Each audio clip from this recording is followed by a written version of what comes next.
کاتە و گشتکاتێکتان هەر شاد و بەختەوەر بێت سڵاوێکی گەرمتان پێشکەش دەکەم لە تەلەڤیزیۆنی ڕۆژ لە میانەی بەرنامەی تیشتی هونەر کە پەیوەندە بە ئەزموونگەری شێوەکارانی کورد لە هەموو جیهان. بەڵێ گەشتی هونەری ئەم جارەمان لەگەر ستافی بەرنامەی تیشتی هونەر لە وڵاتی ئەڵمانیای لە شاری بەرلین. چاوپێکەوتنی ئیمڕۆمان لەگەڵ هونەرمەند کاکە فەهمی باڵایی دەبێت کە ساڵانێکە چ لە کوردستان چ لە هەندەران لە کاری هونەری نەوەستاوە و بەردەوام کۆشی کردی و جم و جۆڵی لەم بوارە هەبووە. بەڵێ ئێمە و ئێوە لەگەڵ ئەزموونگەری کاکە فەهمی باڵایی بفەرمون. هونەرمەندی شێوەکاری کورد فەهمی باڵایی لە ساڵی 1963 لە باشووری کوردستان هەرێمی بادینان لە بەرواری باڵا چاوی ژیانی هەڵێناوە. پەیمانگای هونەرە جوانەکانی لە شاری مووسڵ تەواو کردووە، بێگومان لە بەشی شێوەکاری. ئێستا لە وڵاتی ئەڵمانیا دەژی. هونەرمەند خاوەنی ژمارەیەک لە پێشینگای تایبەت و هاوبەشە لەسەر ئاستی کوردستان و ئەوروپادا. هونەرمەند جگە لەلایەنی پراکتیکی هونەری شێوەکاری گرنگی بەلایەنی تیۆری ئەم هونەرە داوە. ڕوونتر دەیان وتاری لەم بارەوە نووسیوە لە گۆڤار و ڕۆژنامە کوردیەکان. هەروەها پەرتوچێکی سەبارەت بە دیرۆکی هونەری شێوەکاری نووسیوە. هەروەها هونەرمەند چەند پەرتوچێکی تری لەژێر چاپە و ئەوانیش هەر دەربارەی هونەرن، لەوانە هونەر لە میزۆپۆتامیا و لێکۆڵینەوە دەربارەی ڕەنگ. جگەلەوەی پرۆژەیەکی لە شێوازی دیزاین ئامادە کردووە دەربارەی پرۆسێسی ئەنفال پێشکەش بە حکومەتی کوردستانی کردووە لە باشووری کوردستان. ئێستاش سەرۆکی ئینستیتوتی کووردە لە شاری بەرلین لە وڵاتی ئەڵمانیا. هاوکات هونەرمەند بەردەوامە لە سەرکاری هونەری و بەرهەمهێنان لەم لقە گرینگەی هونەر واتە هونەری شێوەکاری. بێگومان ئەگەر ئاوڕێک بەگشتی لەسەر جەم هونەرمەندانی شێوەکاری کورد بدەینەوە، ئەگەر ئەم ئاوردانەوەیە بە شێوەیەکی ڕێژەیش بێ، بەشێکی زۆریان کۆشش دەکەن لە کارە هونەری و پرۆسێسە هونەرەکانیان بەشێک لە ژان و ئازارەکان و مەینەتی گەلەکەیان بخەنە ڕوو کات لە ڕێگای هونەرەکەیان خەڵکی بیانی بە کێشەی کورد بناسێنن. هونەرمەند فەهمی باڵایی جگەلەوەی هەوڵی داوە بە شێوەیەکی بەردەوام خۆی لەم ڕەنگانە نزیک کاتەوە کە ناخی هونەرمەندیان تەنیوە بەو سروشتەی لێی پەروەردە بوو یاخود لێی گەورە بوو لەگەڵ ئازارەکانی ژیا لە خۆشی و ناخۆشیەکانی بەشدار بوو تاوایەوە. بۆیە ئیمڕۆ کە هەزاران کیلۆمەتریش لە کوردستان دوورە، بەڵام ڕەنگەکانی ئازارەکانی پرۆسێسە هونەریەکانی ڕەنگدانەوەی ژیان و ژیار و کارەساتەکانی ئەوێن کە بەردەوام دەبنە هەوێنی بەرهەمە هونەریەکانی. بۆیە هونەرمەند هەرچەندە لە ئەوروپا دەژیت، بەڵام هەست و نەستی بیر و هزری چەشنی بەپولەیەک لەسەر ئاسمان و ڕۆحی وڵاتەکەی بە بەردەوامی لەنگەر دەگرێت. بۆ یەک چرکەش بەبێ بیرکردنەوە لەوان ژیانی تێپەڕ ناکات. کەواتە ئەگەر لێرەوە شڕۆبەیەکمان لە بواری کۆمەڵناسی دەربارەی ئەم جۆرە خەسڵەت و ڕەفتارە هەبێت، دەتوانم بڵێم نە ئازادی و نە ئارامی و نەخۆش گوزەرانی ئەوروپا ناتوانن تۆسقاڵێک لە ژانەکانی ئەوەی لەبیر بنەوە. بۆیە هونەرمەند لە ناو ئەتەلیە بچووکەکەی خۆی لە ئەڵمانیا خەریکە گەورەترین پرۆسێسی ئەم سەدەیە دەکاتە بەرهەموو ئەمیانەی دیزاینێک پێشکەش بە دەسەڵات و پەیوەنددارانی باشووری کوردستانی دەکات. بێگومان کۆنسێپتیان فال یان پرۆسێسی جینۆسایدی گەلی کورد کە لەلایەن ڕژێمی گۆڕبەگۆڕی سەدام حوسێن کە نمونەی پرۆسێسێکی لە ناوبردنی گەلی کورد کاری بۆ کرا، هیچی لە جینۆسایدی ئەرمەنیەکان کە لەلایەن تورکەوە ئەنجامدرا یاخو هیجوەکان کە لەلایەن ئەڵمانیا نازیەکان ئەنجامدرا کەمتر نەبوو. بۆیە گەلۆ ئەم جۆرە پرۆژە هونەریانە هەرچەندە لەلایەنی دەسەڵات گرنگی پێ بدرێت هەرکەمە. چونکە پرۆسێسی ئەنفال کە لەلایەن فەهمی باڵایی خۆی لە کارێکی دیزاین دەدۆزێتەوە زۆر خاڵی گرنگی ئەم جینۆسایدەی پێکاوە. بە ئەنجامدانی ئەم جۆرە پرۆژانە چەندان خاڵی مەبەست دەتوانن بەدەست بێنن، لەوانە دانانی خەڵکی بیانی بەم کارە ساتە و ناساندنی وەک پرۆسێسێکی ژینۆساید لەلایەن سەدام حوسێنەوە کە دەربارەی گەلی کورد ئەنجام درراوە. هەروەها لە ڕێگای پرۆژەیەکی وە دەتوانین زیاتر بە خەڵکی بێگانە لە نزیکەوە ئاشنایان بکەین بەم کارە نامرۆڤایەتی ڕژێمی عێراق و سەرۆک و دار و دەستەکەی بەرامبەر گەلی کورد کە ئەنجامیاندا بوو. هەروەها لە کۆتاییش لە ڕێگای پرۆژەیەکی وە مەرجی ئەم ڕەشکوژیە هەتا مرۆڤایەتی مابێ بە زیندوی دەتوانین بهێلینەوە و ببتە جێگای سەرنجی گەشتیارانی جیهان. دەبێت کە لە ڕاستیدا شوێنێکی وە هیچ نرخی لە شوێنێکی وەکی بەرلەمانی کوردستان کەمتر نەبێت بۆ خەڵکانی بیانی. ئەگەر سەرنج بدەینە کارەکانی تری هونەرمەند کە لە ڕێگای ڕەنگڕێژیەوە بەرهەمی هێناون چەشنی بەشێک لە هونەرمەندانی کورد کە لە ئەوروپا ژیانی هونەریان بەڕێدەکەن، خۆی لە ئاوێنەی بینینی بابەت و شێوازە ڕیالیزمەکان دوورە پەرێز گرتووە. هونەرمەند کۆشش دەکات خۆی لە شێوازی ئەبستراکتێکی فیگەرەتیڤ بدۆزێتەوە و هێندێک جارەش دەگاتە 100% کارێکی ئەبستراکت، واتە کەواڵەکانی تەنها خۆیان لە ڕێژڕەنجی پەلەڕەنگەکان دەدۆزنەوە. هونەرمەند هەستەکانی بینین و چەشە و چێژەکانی تەنها لە ڕێگای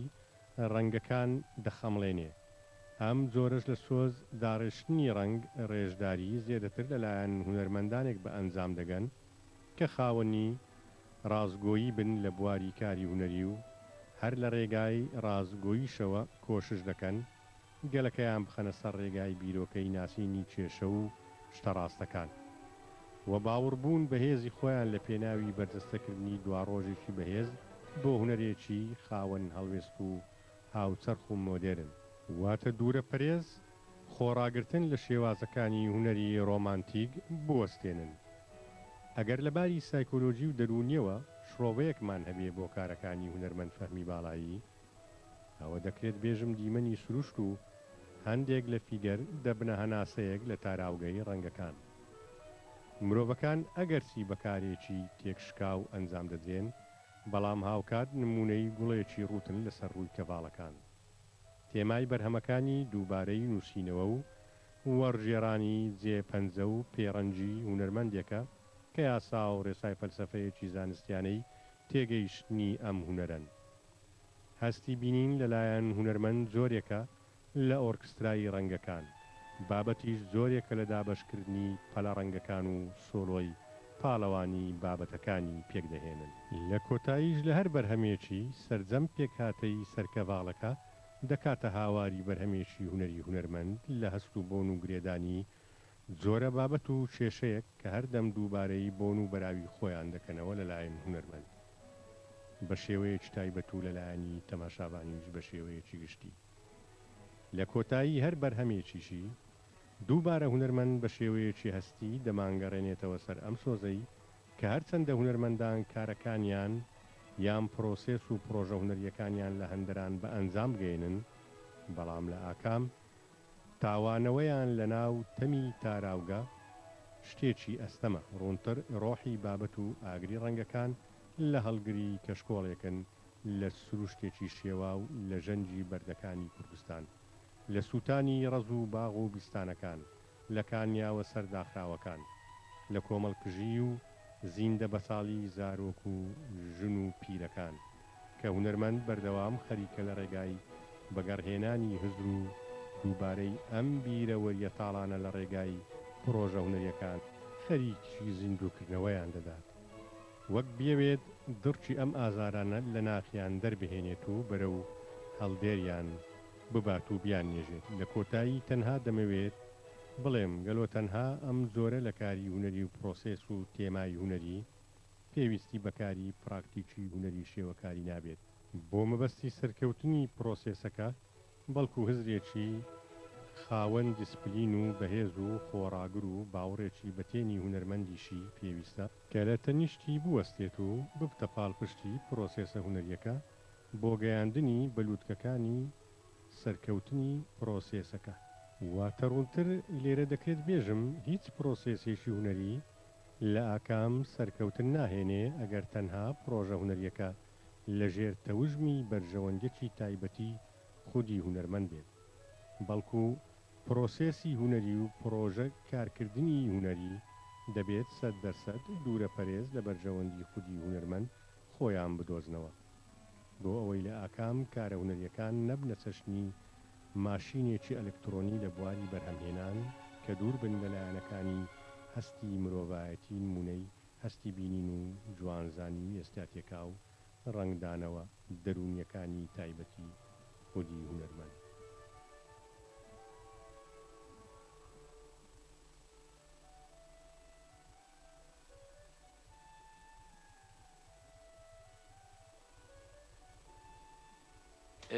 هەڵبەت وەکە ئەم دەزانین و کوردستان یانجی ژیانە گەلێ کورد ناوە خوازایەدا سروشتیدا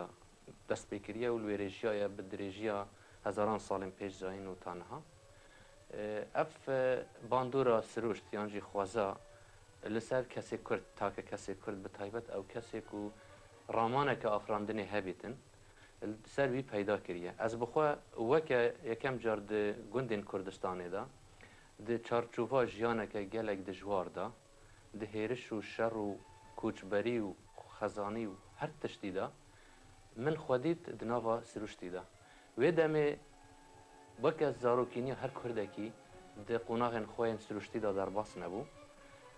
ez mecbûr mam pena beme ber siruştî weke mirovê destpêka jiyanê çawa li şikefta û siruşt kire hevalê xwe û gel jiya ew deng û rengê siruştî بوونە بەشێک ji ژیان ئەوانە ڕۆژانە چ ji بۆ ئارمانجین ڕۆژانە بن لێت ئەڤرودا یان جیت ئیرۆدا ئەم دکارین بێژین ئەو وەکە هونەرێکێ دەستپێکێ لەسەر شکەفتێن مەزۆپۆتامیا و شانە دەر و جەرم و gelek herêmê diyên Kurdistanê hatîne wê nekirin. Ji bo min pena min bire berxwazayî ku min dît felsefeka ciwaniyê heye. Ew felsefe ewa Siqrat li ser ڕیبارên esê natrûniştxarê û hizra xwed estêtîka xwezayê siruştî dat kir dema digot eger ez balindek bama firî bam û jor da mil xwezayê nêrî ba wê demê ez a felsefa ciwaniyê ya hundirê xwe piya dervegirê dem û felsefa ciwaniyê jê derê xwe bi rastî jî ev kesatiya hundir û kesatiya derve her di yek kes dane lê cîhaneka veşartiye û cîhaneke aşkiraye di xwezayê da dema min dîtî berbelaviyek heye tiştê ciwan hene lê nerek xistîne hêşta ez zaro bûm bandora xwe li ser mikir rengên siruştî darûbaran kulîlkên nexşîn hewayê ku bi germî yan jî bi fênkî digihişte me dengê awazên bilûra û giyanewera siruştî da ev hemû bû min bûne beşek ji jiyana min ku ez êdî ew jiyana ez tê da ji dayî bûm ne jiyaneka siruştiye berev jiyaneka dî biçim ew jiyana ku berze dixwazim tu wê de xwe bibînim ji ber wê ji yekem car min dest bi rengî kir yan jî bi resmî kir ji belgên dara min dest pê kir ji siruştî ji xwezayê min dest pê kir wê demê min hiç tiştekî akademîk yan jî hunerî fikra me da nebû ji ber ku jiyana gunda weke jiyana destpêkê bû li ba min ji bo wê min hêdî hêdî ew berdewamî bi xwe ra îna dema min hatîn bajêra jî من وەکە çanteka tijî ew rengên xwezayê min îna bajêra jî ez wek fîzîkî li bajêra dijiyam lê hest û hizrên min dîsan tu nava wî siruştî de bûn her tiştekî min kir backgroundekî bû min peyda kir ew jî xeyala min serbest kir û dibire wan bîreweriyên zarokîniyê yên ku wê xwezayê da ew bû min bû bingeh ku ez dest bi hunerê şêvekarî bikim weke resem nêzîktirîn heval min bû xwedî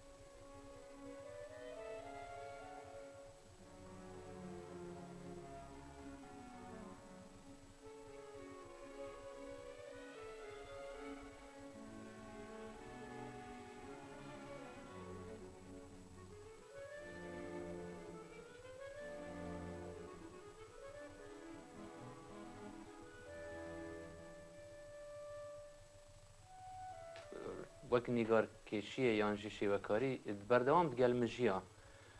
dibît hind caran wek rewşa Kurdistanê از جه دور کربم لی دیسان جی هر هستین مدا هبویه حتی از بزوری چوی ما پیمانگه هنری جوان مثله هلبت الویره تو دیروکا هنری تخوینی دیروکا هنری جی دما تو سحت که بشکی کو هنرک یه مصری یانجی یه وادی رافدین بیجنه یانجی مزوپوتامیا بحث کرد لیت چارچوبه که تنگ دا او چارچوبه کو ناسیونالیستا نویسکاری یانجی یا عربی تیدا دیار کرد بله هنر نتهات بو آلیه کردستان یانجی بخوفگرد باید او دولمندی مزوپوتامیا بردوامی آوه که دا تکیلیامن دگل نویسکارین کرد به تایبه لدهو که مالبات دا نویسکارین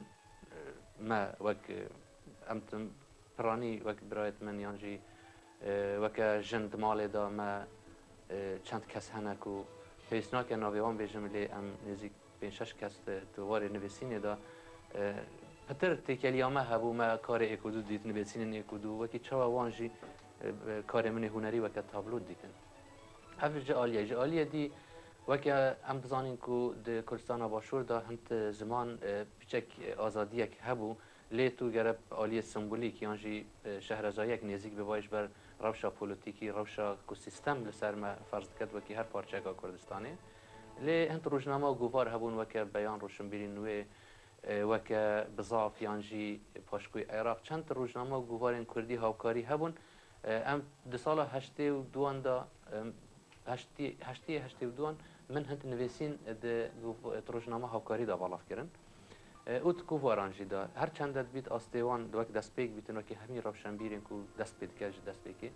لی من خودید کو از بردوام بم پشتیوه من هر دما پیشانگه هایت هاتا وکرن یان من چند سمینار لی کتیان ویسرال دهو که دیسا سال 80 پیشکش کردن دما مدید دانستاندنه که خورد لسر هنری نبو پیزانینک روشنبیریک دف روشنبیری کرد نبو پیشانگه ود بون کسک نبو لسر پیشانگه تشتکی بنویسید براستی جی نشی و کاری کرد بر همین هنری خودی درکت نجی روشنبیری کرد همی آلیا و شیا و بوشایی پر بکد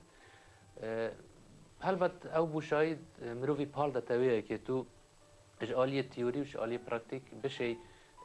بالانس کی چی بکی او بالانس جی بدیاتب گلک روشنبیری که هنری هیا روشنبیری که خودیا چافکانی بیتن او چافکانی جی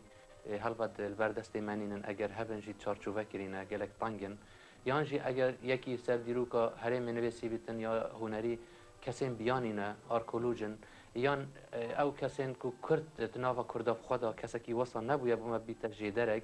دیرو که شبکاریا کردی جی نویه نه وکی هلبستا کلاسیکه یا وکی استرانا کردیه وکی چیروکا افسانهیه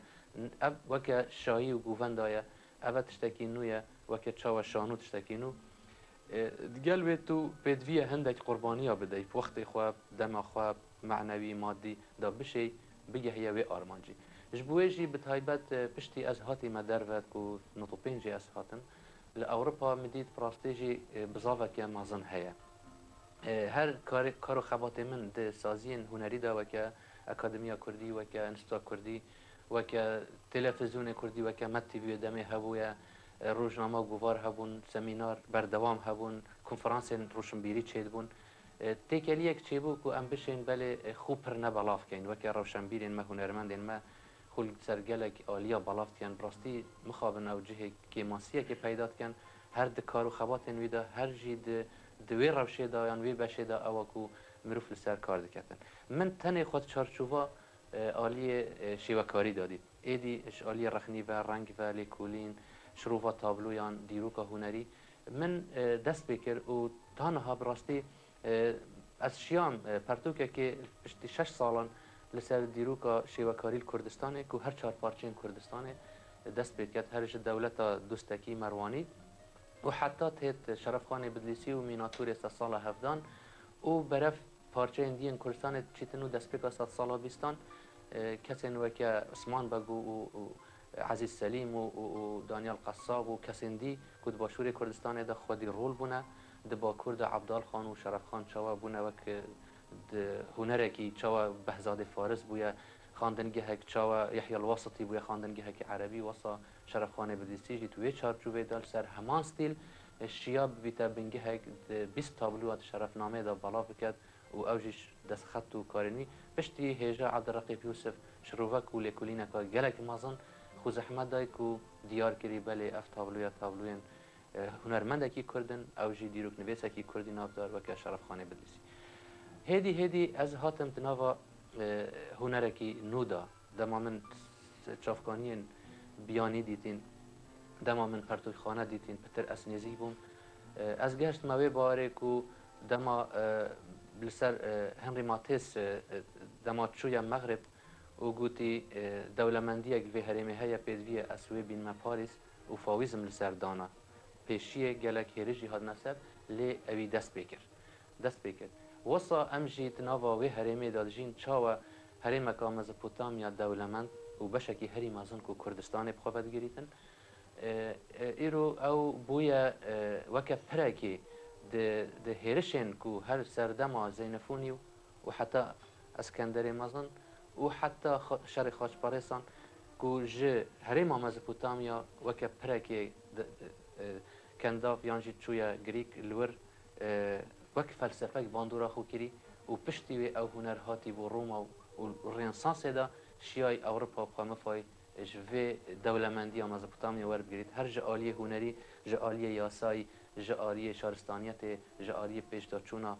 تکنولوژی و همی ابرو کد هرم دامایا براستی و که خزینه که جیر عرض حتی انها امنیزیک نبوینه جبر ویجی او پرتوک دمام در خستی من پرتوک دی آماده که لسر دیروکا هنری مزپوتامیا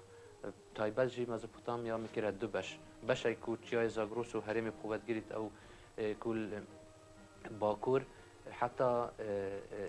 گریدان وان چاوا گوتیان دست پیک یکم نویسین چیاین زاگروس و گبرین زاگروس نویسین آمیخی شویر سومریان وک شوانکار کو وک توی هرم داجیان پشتی وی برف دشته چون و مزپوتامیا دشته و اوروکو و بابل و وانجیا پشتی سومر و اکد و بابل و حتی خاطی میدیا جارگی یعنی اف دولمندی همی متناوی پرتوکی دا دیسان آماده کردن که وزارت روشنبیری الهولی حکومت هرم کردستان وان نزیکان دی چاپ بیتن نکات چاپی دایا و پرتوکی دی من آماده کردی لسر لیکولین سر رنگ براستی رنگ بو من تشتکی گله گرنگش برکو دما مروف دچیت فلسفه زردشتی یانجی دست پیکا جیان هند تشتین گرنگ هبون کو وک چارس دونیت گرنگ آو و هوا و آخو رناهی او رناهی وک دست پیکی خداوند وک روش تحریم دا وک آگر ایدی بی رنگ جی وک فلسفه رنگات گوتن کو بی رنگ جی بی رناهی رنگ نینه وک هگل دبیجی همو رنگ دشوه دات رشن اگر رناهی هبید ایدی اوی رنگی بدد جبو من اف رناهیه افرناهیا کو از بینم ت و باندورا ویل سر رنگی من لیکولینه کرد هر جیانا دست پیک چاوا مروف برف نیچیرید چو و رنگ بکارت اینان لسر وقت سحر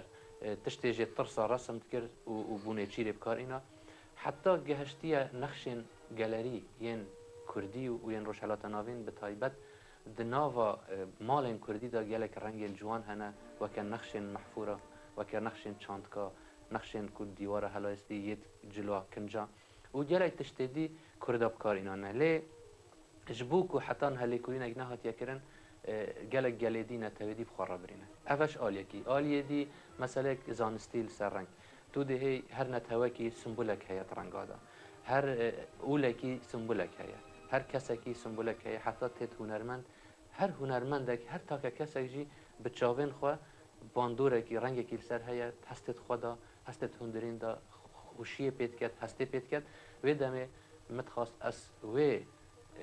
هستا و شارتي دقال و هستا کو گريداي روجي و خوزاي و باندورا ويل سر وكتشا امبرسيونيزم فرنسي چون در و باريس و چاوريتي روشكن روجي و نيفروس بيدو ايواري وان چا رنگ باندورا روجي لسر رنگات چيت كرن وك سيزان و ماني و رينوار و وان كسا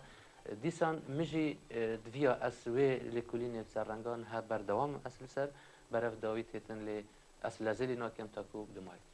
پشتوی چند سمینار من لسر شیوکاری هند گوتارن تایبت یترخنهی لکولین شروفین تابلویا و هند قوناغن کو گیره دای فلسفه هنری و دیروکا هنری و هنری بشین هنری مت گوهار و روزنامه دا بالاف کردن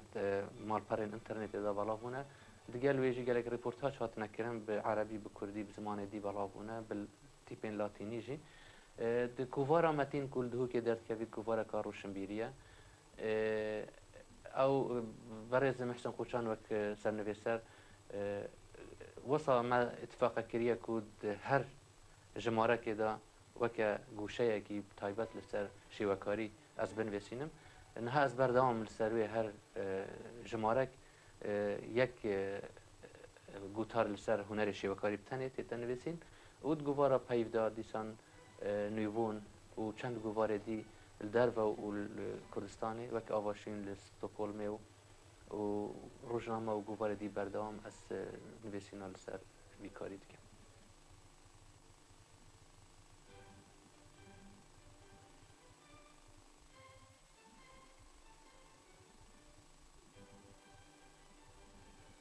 راستی او پروژه فکراوی چاوا چی بود 2030 دا دما رژیم صدامی هلوشیای و مدیت گل عراق بگشتی وکه گهورینه کی هستن مروی پتر درکت من چارچوبا و گهورینه دا تابلو یک چیکر او تابلو بناو جاوره جاوره کی بون او کسین انفالی بون کوین مکرد دو بشک گورستانه که پشتی مدیتی گورستان درد کهون هر پارچه که عراق گورستانه یا کومال چی بویه مدیت او کس انفالی بون آلیه دی کسو کارین وان جاوره نه حتی نهجی هشتا بهیوی نبونه انفالا هشته و کیمیا باران کردن باجار حلبچه برزبونا یان کمکوژیا 8000 بارزانیا و 12000 فعیلیا و کجبریا کرده بگشتی دیگل او دیروکا کن همه بحث کری یا مزپوتامیا که پوان سنبولت خویت پیروز و من همی بیر لیکر کل پایتخت کردستان هولیره جهه که گلک برفرها گرنگیا که آمازن بیتدان که امجی ببین خودی سنبولکی نتهوی که راست دبیت افروکا گلی کرد بچاوکی کم لی بنیرن یانجی بگرنگی نزانن لی دیروکا گلا به وانتشتا تیتا نویسین و تیتا بحث کرن او کیراتیا نویسین و وینه لسر شکفتان لاسپانیا و لهایدلبرگ لکردستان لمزپوتامیا چی بوین او پیکرین بابلی و اکدی و سومریان او کفنا شوپین کتوی دیروکه دا هاتین همی ابروکه گلین وی هرمی شانازی بخوبید کن ام دوان قناغا دا پیدوی هنتشتار باش خوبیلین اگر جبو منج بو نوین دا هاتی دا ام بشین براستیجی تشتکی پیشکش بکن من وکا کسکی کرد بیر الویا که کرد که از تشتکی وسط چه بکن هلبت او من بشکلکی تخطیط وقت فکر 2030 دانا لیم بردامی کار کرد حتی داویه که مناف اولی کاریامه کرد بود دیزاینوی چی کرد من او پروژه پیشکشی وزارت انفال و شهیده کریه برس چنار سعید از وی دامات چومجی من هفدیتن اک ما بگ و چی کرد و من پیشکش کرد لگوری امکان حکمت حریمه لگوری کو اف گهورنین که او خلاص من پشتیوی او پیشکش بکن و لسر راوستن پروژه دیتنا من تشتکی سمبولیکه یعنی گلک پروژه کی مازنه براستیجی یعنی هر جبو شان دنیف نتوی دمات چن کردستان استخازم یکم جار بشنویری پاشی سردان حکومت و پارلمانی بکن یا دوان او وکه گلکی ود بیتن چار بشه وکه چار پارچه کردستان بخوبت گرید ده ناوا هر گلکی شوان دا در دوروان هشت دارت هشت کنه او سمبولا هشت انفال آیا که هشت انفال کردستان چه بون انفال داوی البادینا چه بون به هشت قناغا او جنک بشکل هشت و هشت دست توی بلند بونه دیگل دو کیلی بوینه یک او کیلی گورستان امازون بردام کردستان چه بیت یا کمکوژیه جن نیشانا دایکه نیشانا نیشتیمانه خوشویسته کچه یکم خداوند مزپوتامیایه افتشت همه چارچوبا جنه دا من وقت سنگل بکاریانیه الجير او جن لسر بينش ستونا راستايا او بينش هزار قربانيا حلب چنه وقت داريه كي توي داري راد چنه تجور و هندر دا دجور برجك هيا د بني برجه دا موزخانه يك هيا او تشتين كو بديروكا گله كرد لسر كردا چه بوين همي لسر كيافران وان كيافران كو ين انفال چه بوين بهنا نويساندن ب چند زمانت بیانی و بکردی پشتی و او تشتین کود گورن کمکوژی دا دیتین وکه یاریت زهرویا وکه تزبیت مروفا کنجنوان سول و هر تشتکی کو گریدای پان کسابتیت کو ساخ من گور کرین کو ویداوی داره خستین اوام کنه جامخانه دا و هر یکی تشتک سربیت نویسین بو سازی نفنتوی دمات چند کردستان بزانن دیروکا کردید به قناغه دا درباس بیا سری ویجی قاطع دیدا گالریه که بردوام وقت پانوراما که لسر رودانن کو بردوام لسر گله کرد هاتی نکرن به تابلوین گله سانستی دستن هنرمند کرد بینه چکرن و او جی وکه دیروکه که هنری پوینه نیشا خلکی بده ولی سری وی جه بین ودانه کیه کو دزوریتن وکه گویا که زمینیه که پیش جاوه همو دنیای اف بویره چید بن ایروژی بخوینا وان شهیدا بخوینا وان قناغت که کشتنا بردام چه بوی افرو که گلی کرد گهشتی آزادیه که پرلمان حکومت دانایه بشکل که دموکراسی دنگ پرتشت سر وان که ماسی همی را دیسا وقت سنبوله که بو هرمی و بو جهان نشاد دادن متخص اسوي بشكل شيء بكم ومن وصل دانايا وينا كريا ما كريا ديزاين كو بيشكشي حكمة هرمي كريا واس جافاريما يعني وكا اليكاريا كا من وكا هنرمندك وكا كسكي كرد كو استوي الي دا بشم اليكاريا نتواخو ديرو كا خو بكم بي برانبر من بيشكش كريا ايدي اگر او ويب گرنگی بزانن كو خينا شهيدة وحلب جو انفالية بگرنگی بزانن از بارم تشتكي گلكي جوان ديبيت اگر شخو او هوتيلك يان جهك سياحته يان فيلايك مازن يا بر بسيارك بگرنگتر بزانن او جي بسيارك بو گلي كرد وان كسن خوديت وان قربانيا هيفي دارم كو ايدي سياسيين ما كسن ما گلي ما نرخت خواه دينا تاوي در بكوي دا بشين پتر وی خدمت نشا جهانی و خلکی بده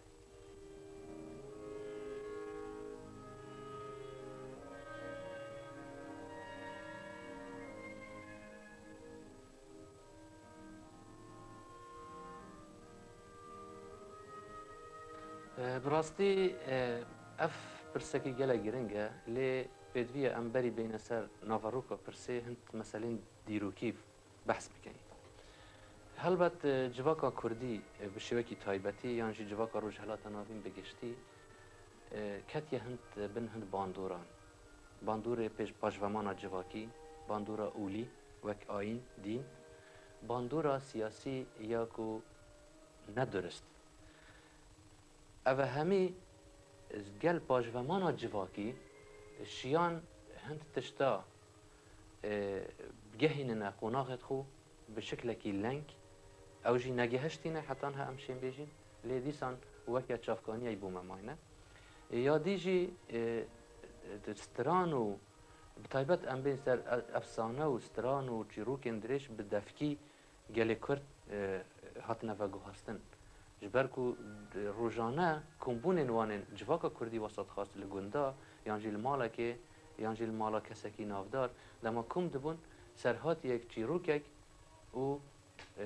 بشكلی ودگیره دما ودگیره یک جدویدی ودگو هست حتی گهشتی ایرو چاوند دما آشوریان دا دما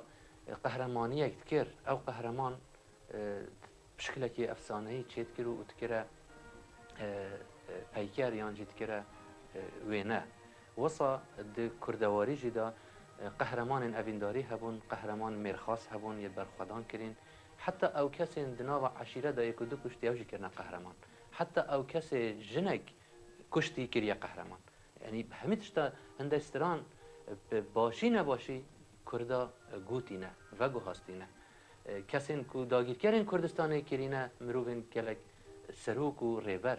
و که استرانه که محمد عارفی هی از بران بیشتن کمال پاشا رئیس جمهوریت بحث کمال اتاتورکی که استرانه که دا و ام همی ناف کردا دا استرانه که گلک مشهوره و که بری دمه که مدید کلیپ از باشیه درد کویتن استران بیجت که چکیه کرد حش عسکره که عثمانیت کتن يعني بشانازي كريا كليب بود بيجي هن تشت هيا ام حتانها رامانا هنري نزانين اش برويجي مجالة تشت وندا كريا سترانا كي سر تراجيديا دي بيجي تند برا دي ضاواتي كن افا حتانو ككولتورة كام نبو ناخدي توي كولتوري براستي افا يك جاليه دي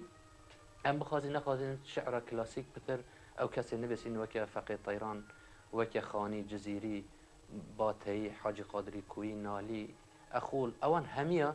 بتر شكلك صوفي بخوبت قرت او مسألة صوفي جي بتر وقت بيجن هستت خود قال خداي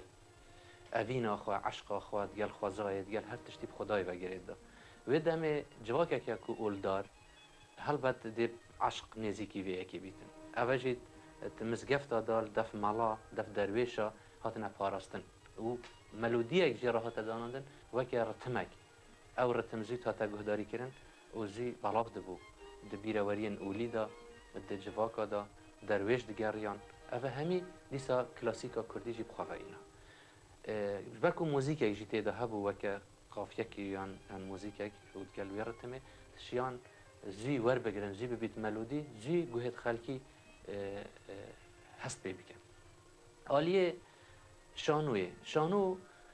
دیتنا من د کردواری ده هبویه لی وکه لیبو که مدگوتنه یعنی د گوون دا د بیرواری نوروز دا د ناف مالا دا لی بک چیت کرن هر گنده کی تایبتمندین خواب شکله کی و کارد اینان او شکله کی بفراستی یه شانوی بو لی حتی یکم تکست عبدالرحیم رحمی هکاری که نویسی صالح یعنی 1907 دا نزده دا ویف دمی که یکم تکست ممی آلان نویسی پشتی وکه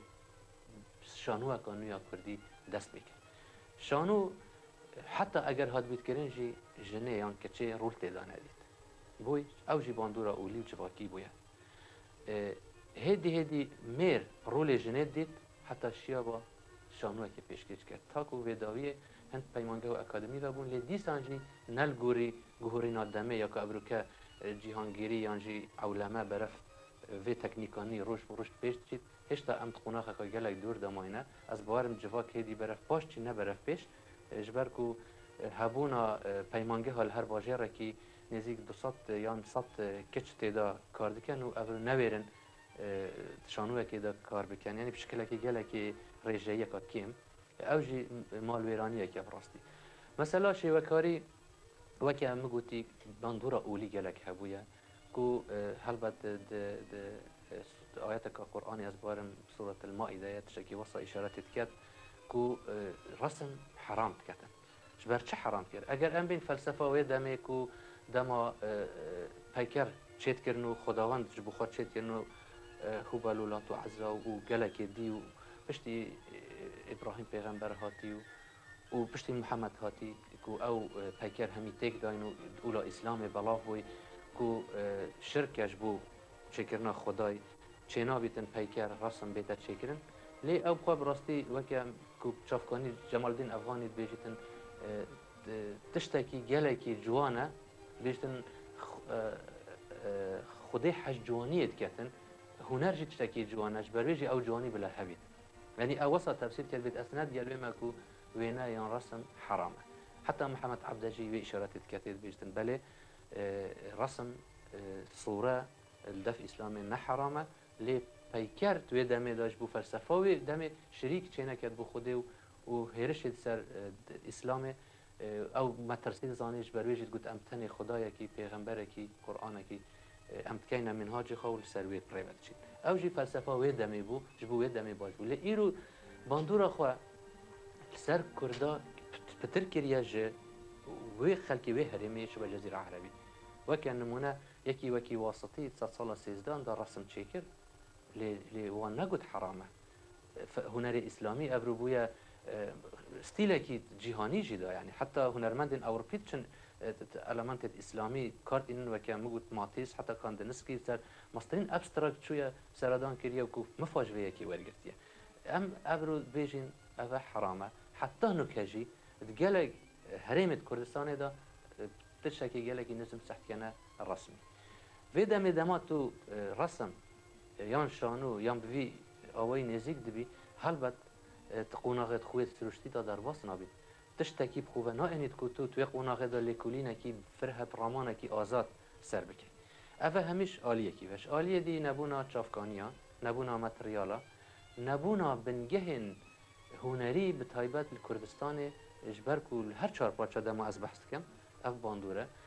دولت داگیر کرد نخواستیه که گرانی بخنه هرم کردستان جالی روشنبیریش آلی اکونومیش آلی جواکی پیش دابرن اف همی دان آلیه کی جبو که اف هرم بمینید هرم که پاش و مای لیدی سانجی گلی کرد براستی جی شیایه یعنی تا راده کی خود نوا جواکین در و دا به تایبت از بیجم او کردین هاتی نداره او کسین که هنرمند روشنبیر سیاستمدار شیانه گلک مفای ج سربورا اوروپی ور بگیرن یا روش آوا و او سربورا کوان ورگرتی د چارچوبا مثلا خواه نتوی دا د چارچوبا ناسنامه کردی دا کارت اینن و او کسین که نکجی تشتکیت نویسن یعنی پتر هست به مثلا هسته که هنریت کن یا روشنبیریت کن یا حتی سیاسیت کن پتر او کسن دیت نامن اوید که تجربه دموکراسی یا شهرستانی یا هنری و روشنبیری در خورا بری کردستانی تایبه جیل باشور شیانه بوشایه که پر بکن هر چنده الگوری خواسته که ما نوصا ریوت چید یعنی گوری برسف نینه لیدی سانجی وکه دست بکی از باورم هیدی بشین باندورا خلصر هستین هنری اکادمی فکری بکن و دستگهن هنری سازین هنری اکادمی و پیمانگه ها تجی بکن گل وزارتین کو پیوندیدار کلتوری و دا ام بشین وکی همین توا بیچه که هستا خواه جوانی بکار بینین در وی چارچوبه کرنا جواکی اولی و سیاسی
بەڵێ بینەرانی ئازیز و خۆشەویست هیوادارم کە توانی بیتم لە نزیکەوە ئاشنامکردن بە بەرهەموو جم و جۆڵەکانی کاکە فەهمی باڵایی تاوەکو بەرنامەیەکی تر ئەزموونگەری شێوەکارێکی تر هەر شاد و بەختەوەر بن.